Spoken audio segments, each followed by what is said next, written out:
Ambassador SpaceOper stood proudly on the observation deck of the Eternal Dominion, the flagship of the Galactic Coalition's 7th Fleet. The massive vessel stretched 15 kilometers from bow to stern, its crystalline hull shimmering with energy shields that could withstand a supernova's edge.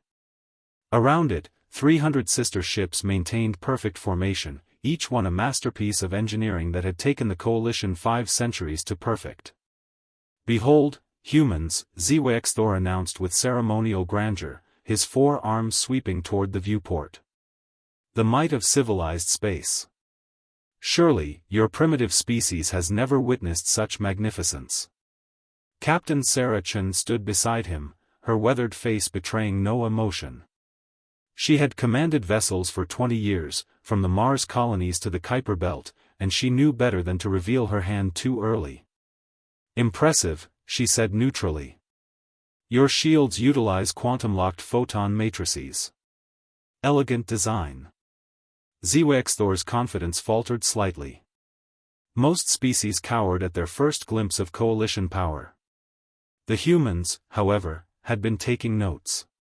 "Perhaps," Chen continued, checking her datapad, "you'd like to see our contribution to the Alliance?" Before the ambassador could respond, space itself seemed to tear open.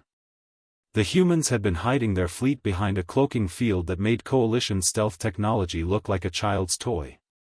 What emerged made SpaceOper's respiratory system seize. The human dreadnought Indomitable dwarfed the Eternal Dominion like a whale beside a minnow. 40 kilometers of brutal, functional design, no elegant curves, no decorative elements. Just raw, terrifying purpose. Its hull was scarred from dozens of conflicts, each mark a story of survival. Magnetic accelerator cannons lined its flanks, each capable of punching through a moon. But it wasn't alone. Behind it came the rest of Earth's first fleet. Carriers. Destroyers. Cruisers.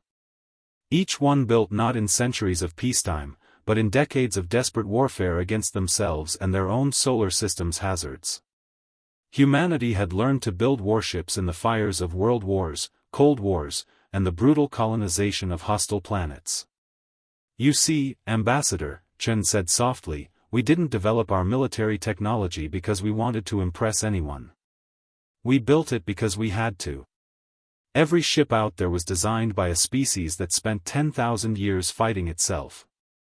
SpaceOper finally found his voice. How many ships? In this fleet?" 2,000. Chen smiled grimly. "We have 6 more fleets in reserve." The ambassador's translator struggled to process his species' expression of existential dread. The coalition had assumed humanity would be grateful vassals, primitive beings in need of guidance and protection. They had been catastrophically wrong. "Welcome to the Alliance," Chen said, extending her hand. "We're happy to help with your pirate problem." SpaceOper stared at the scarred, battle-tested human fleet and realized the galaxy had just changed forever. Humanity hadn't joined the coalition seeking protection. They had arrived as its new apex predator.